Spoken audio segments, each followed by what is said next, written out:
توحید کے دو پیراگراف چھوڑ رہا ہوں، رسالت کے اوپر آئے. جس طریقے سے مولا کائنات نے اس خطبے میں رسالت کی تعریف کی ہے، نہ تعریف اردو والی نہیں، واہ واہ نعرے حیدری والی تعریف نہیں، تعریف ڈیفینیشن بیان کی پیغام، تاکہ ہم اس حقیقت تک پہنچیں.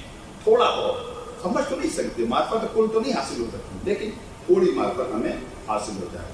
مولا فرماتے اشہد ان محمد عبدہ و رسولہ، ہم گواہی دیتے ہیں محمد اللہ کے عبد ہیں اور رسول ہیں. یہ تو جہاں تک تو نارمل بات ہے، مسلمان گواہی دیتا ہے. مگر اس کے بعد دیکھیں جو جملہ مولا نے استعمال کیا، استخلصہ، اللہ نے ہو کی ضمیر مفعول ہے جو رسول اللہ کی طرف جا رہی ہے.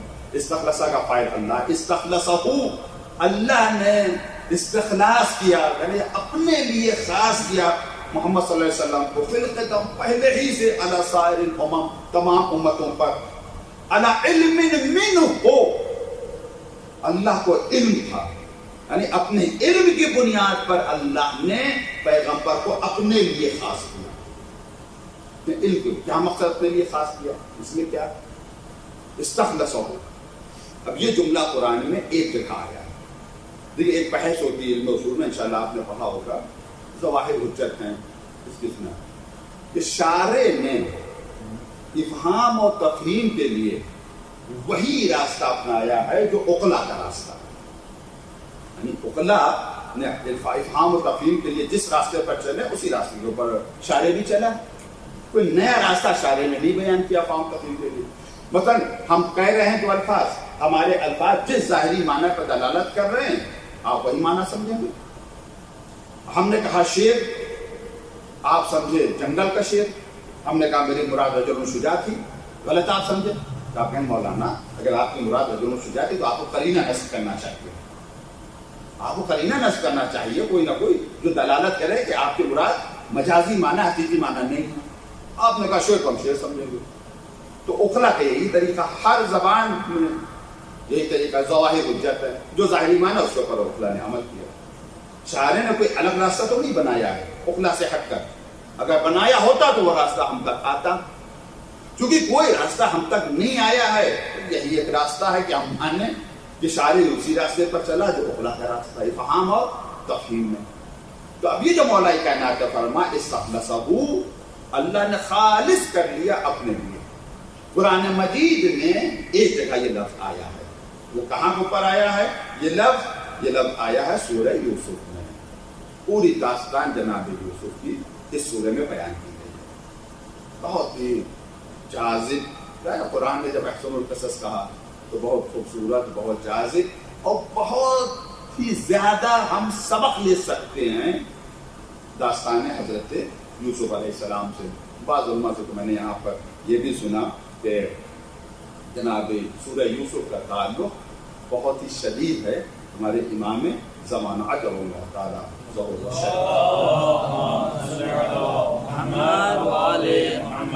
پورے واقعات آپ کے سامنے، پورا سورہ یوسف آپ کے سامنے. اب تو ہم یہ کہیں گے کہ پورا سورہ یوسف آپ نے یا قصہ جناب یوسف پورا پڑھا نہیں بلکہ اپنی آنکھوں سے دیکھا ہے. سیریل آ گیا ہے اس میں آپ نے دیکھا ہوگا پورا قصہ جناب یوسف کا.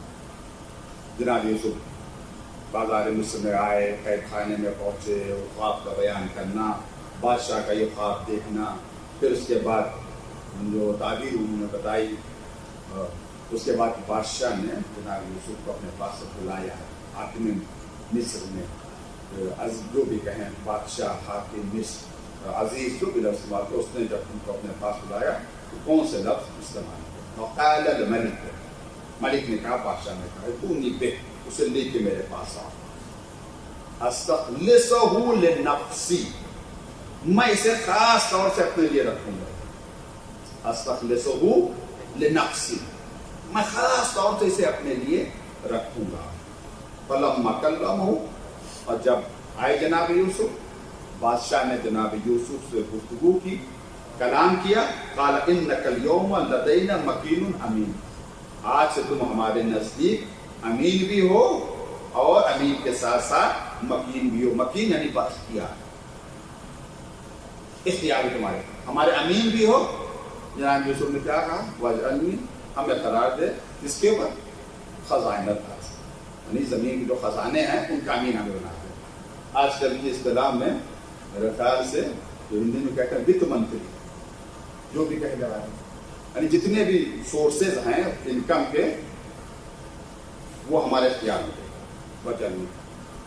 کیا کام ہے کہ استخلصہ لے کے آؤ، میں اسے خاص کر اپنے لیے رکھوں گا. تو بادشاہ، دنیاوی بادشاہ، دیکھیے ظہور حجت کیا مقصد تھا؟ اشارے نے کوئی افہام و تفہیم کے لیے ایک نیا راستہ نہیں اختیار کیا، اسی راستے پر چل رہا ہے جو اخلاق کا راستہ. ملک کیا کہہ رہا ہے، پاشا کیا کہہ رہا ہے، اسے لے کے آؤ، یوسف کو ہمارے پاس دے.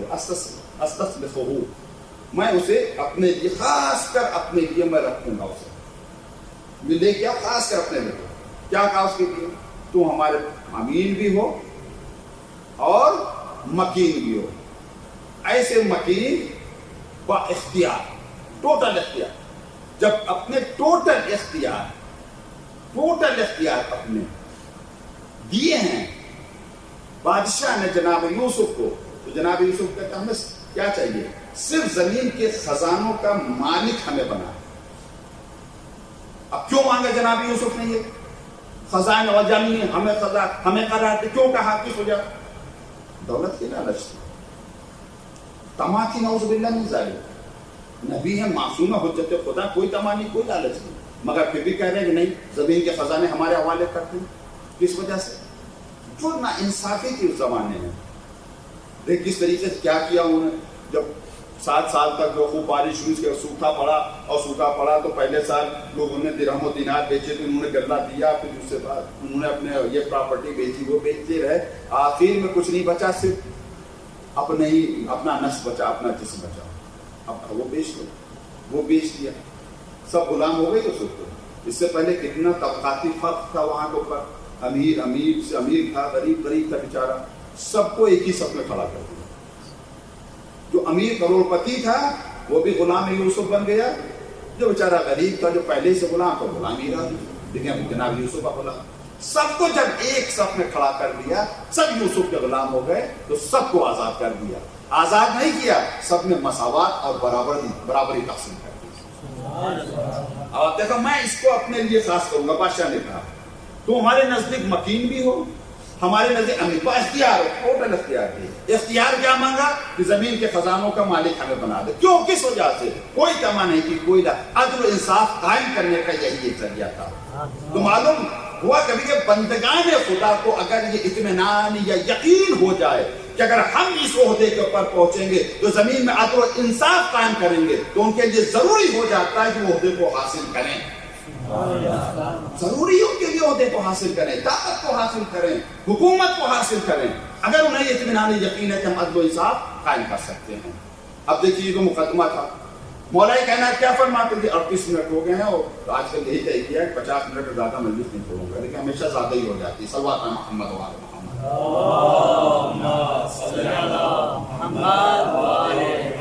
میں اسے خاص اپنے لیے رکھوں، خاص اپنے لیے رکھوں گا. رکھا تو اختیار بھی ہے.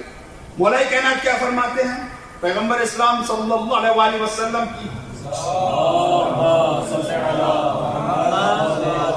وہی لفظ استعمال کیا، استخلصہ، اللہ نے پیغمبر کو خاص کر اپنے لیے. تو جب دنیاوی بادشاہ کسی کو خاص کر کے اپنے لیے چن لے تو اسے اختیار دے دیتا ہے. حکومت ہماری ہے مگر اختیار تمہارا چلے گا. مولا کہنا چاہتے ہیں جب ہمارے نبی کو پروردگار نے خاص کر اپنے لیے چن لیا تو صرف الفاظ ہی کے لیے نہیں چنا ہے بلکہ اپنا اختیار بھی ہمارے نبی کے حوالے کیا. اختیار بھی کیا ہے اور ہے اختیار. اب اختیار کو دیکھ کر کوئی بہک جائے تو ایک الگ مسئلہ ہے، لیکن یہ با اختیار دیا ہے، مکمل طریقے سے اختیار دیا. اور یہ جو اختیار ہے یہ شخص کو اختیار نہیں ہے، یہ شخصیت کو اختیار ہے. اور شخصیت کا نام ہے حقیقت محمدیہ. سب کو یہ اختیار ہے. صلوات محمد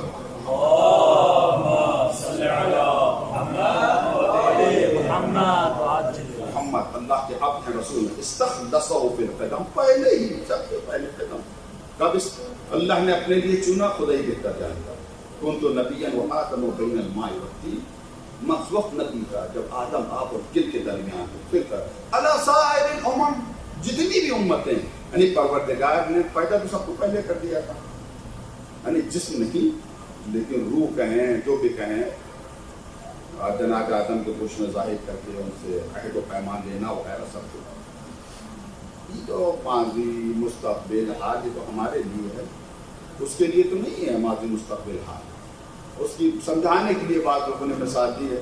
مثلا ایک ٹرین ہے، ہم پلیٹ فارم پہ کھڑے ہیں تو ٹرین تو بہت لمبی ہے، کچھ ہی ڈبے ہم دیکھ سکتے ہیں جو ہمارے سامنے ہیں، جو ڈبے آگے ہیں ہماری نظروں سے دور ہیں ان کو نہیں دیکھ سکتے، جو اس طرح پیچھے ان کو نہیں دیکھ سکتے، انہیں ڈبے کو ہم دیکھ سکتے ہیں، لیکن جو چھت کے اوپر ہے وہ پوری ٹرین کو دیکھ لے گا۔ وہی حال زمانے کا بھی ہے، حال کیا جو ہمارے سامنے ہم آپ کو دیکھ رہے ہیں، اور جو بلند ہے اس کے نزدیک جس طرح سے بیچ کا حصہ ہے ویسے ہی پیچھے کا حصہ ہے ویسے ہی آگے کا حصہ ہے، جو چھت پہ ہے وہ سب کو دیکھ رہا ہے، انجن کو بھی دیکھ رہا ہے، آخری ڈبے کو بھی دیکھ رہا ہے، بیچ والے کو بھی دیکھ رہا ہے، تو اللہ کے لیے تو سب برابر ہے، اس کے لیے تو کچھ نہیں ہے۔ تو اللہ نے ایک نظر ڈالی تمام امتوں پر، جسے چنا ہمارے نبی کو چنا، العلم منکم، علم پروردگار علم سے چنا اور کسی وجہ سے نہیں چنا۔ اب یہ پوری بحث ہے، انشاءاللہ اگر زندگی رہی تو میں کسی اور مجلس میں عرض کروں گا جس سے مراد کیا ہے، علم نہیں کسی اور بنیاد پروردگار جانتا تھا۔ اس کی تھوڑی سی وضاحت خطبہ صدق میں آپ کو مل جائے گی، جب صدیقہ کبریٰ حضرت فاطمہ زہرا سلام اللہ علیہا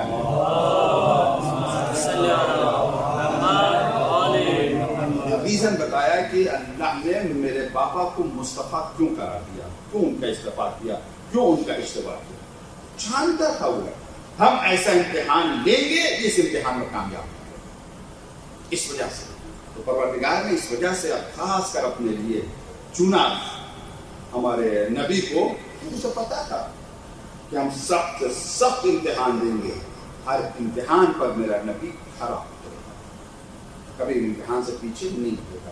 اس وجہ سے ہمارے نبی نے فرمایا جتنی اذیت مجھے دی گئی اتنی اذیت کسی اور نبی کو نہیں۔ اب ہم گزشتہ انبیاء کو کتنی اذیتیں دی گئی، کیسی کیسی اذیتیں دی گئی تصور نہیں کر، کسی کو آرے سے چیرا گیا، جناب ایوب کتنی مصیبتوں میں گرفتار ہوئے، جناب ابراہیم کو آگ میں ڈالا گیا، جتنے بھی انبیاء گزرے ہیں مصیبتوں کے دور سے، مگر پیغمبر فرماتے جتنی اذیت مجھ پہ دی گئی اتنی اذیت کسی اور کو نہیں۔ یہ اذیت شخص پیغمبر پر تھی یا شخصیت پیغمبر؟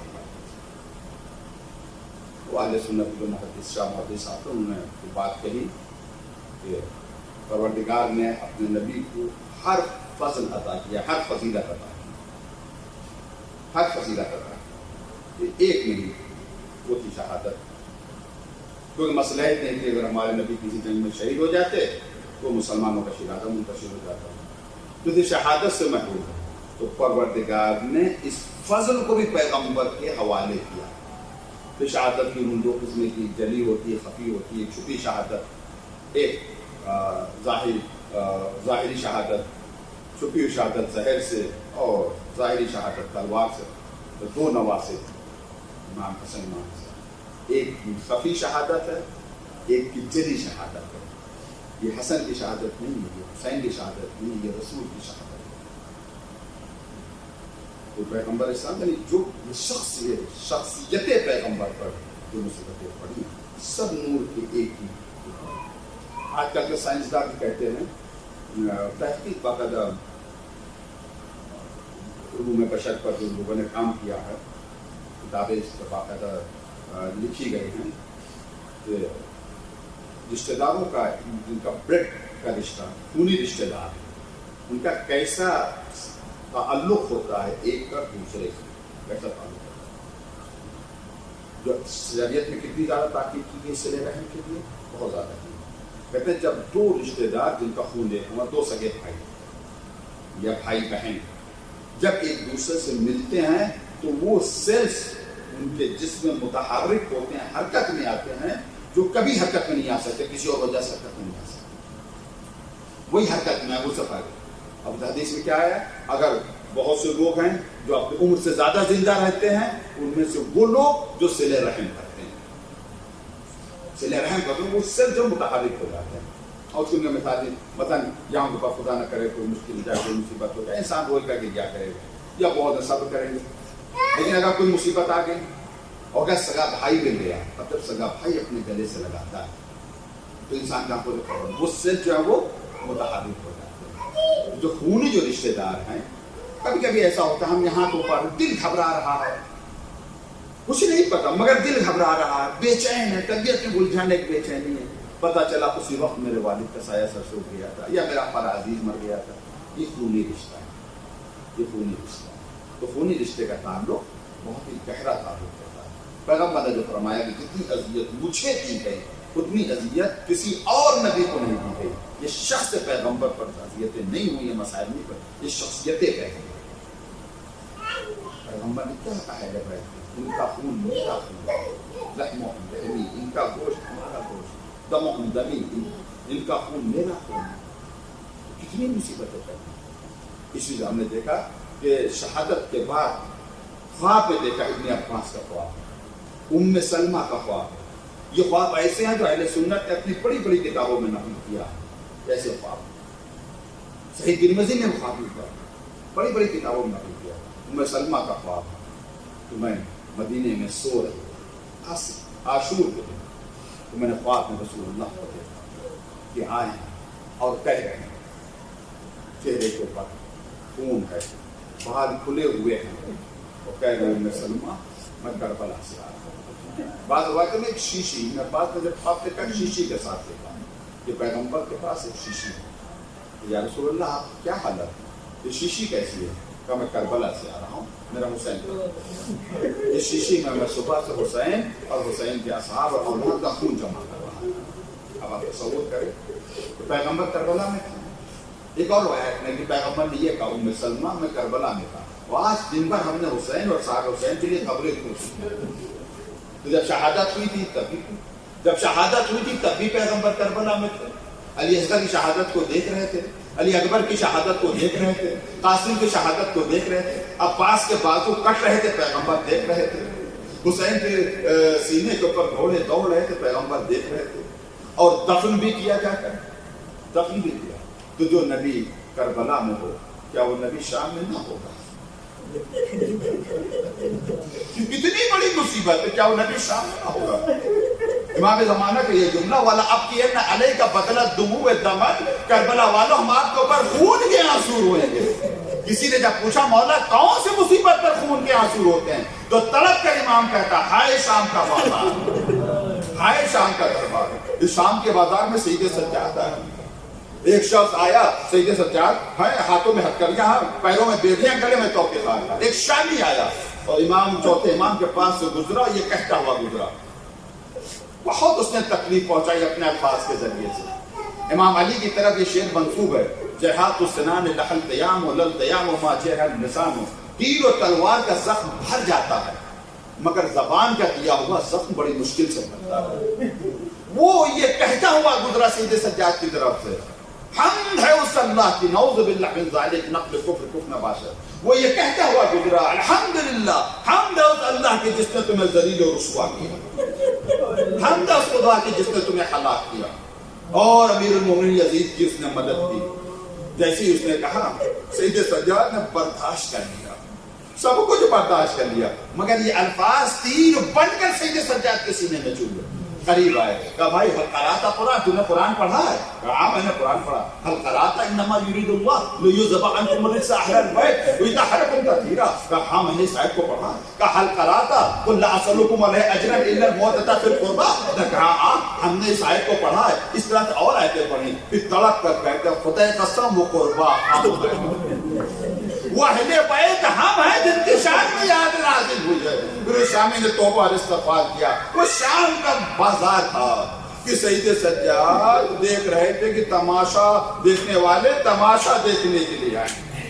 عزاداروں میں تقریباً 8 سال تک شام میں رہا، جناب السلام علیہ کے جوار میں.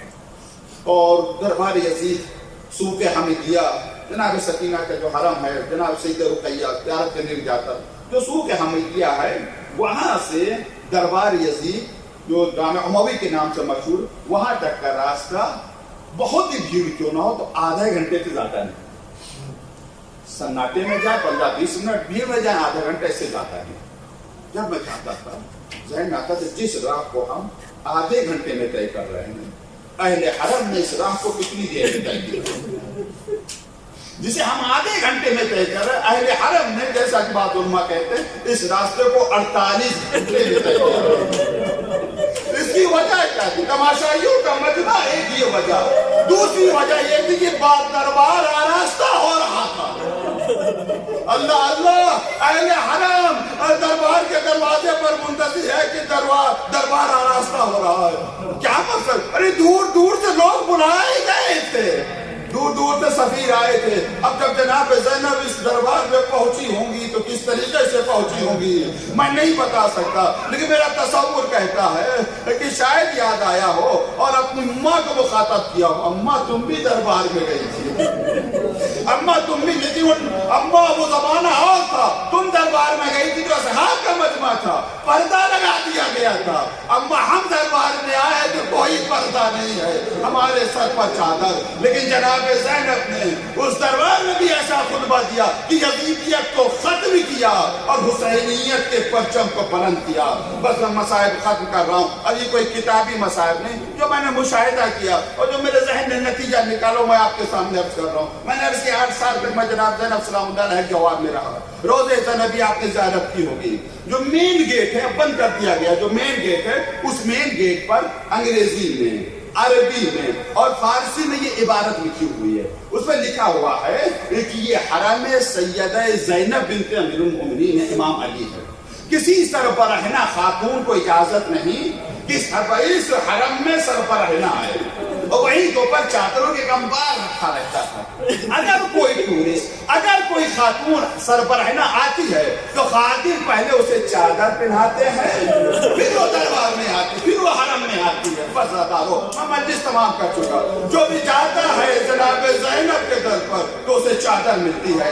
کربلا جو جاتا ہے کچھ لائے یا نہ لائے کفن لے کر آئے، کچھ لائے یا کفن لے کر ضرور آتا ہے۔ بس میرا تصور کہتا ہے کہ زینب نے کیا دیکھا تھا 11 محرم کو کہ میرا بھائی بے گور کفن پڑا ہے، میرے بھائی کو کفن پہنانے والا کوئی نہیں، کفن دینے والا کوئی نہیں۔ حسین نے دیکھا تھا کہ میری بہن کے سر پر چادر نہیں، اگر میری بھائی اور بہن کی روح میں اتحاد ہوا ہو۔ بھائی نے کربلا سے کہا زینب، میری بہن زینب، اس شام میں تم سربراہنہ رہی، تمہارے روزے سے چادریں بٹیں گی۔ اور بہن نے شام سے آواز دی بھیا بے کفن دنیا سے گئے، بے کفنوں کو کفن تمہارا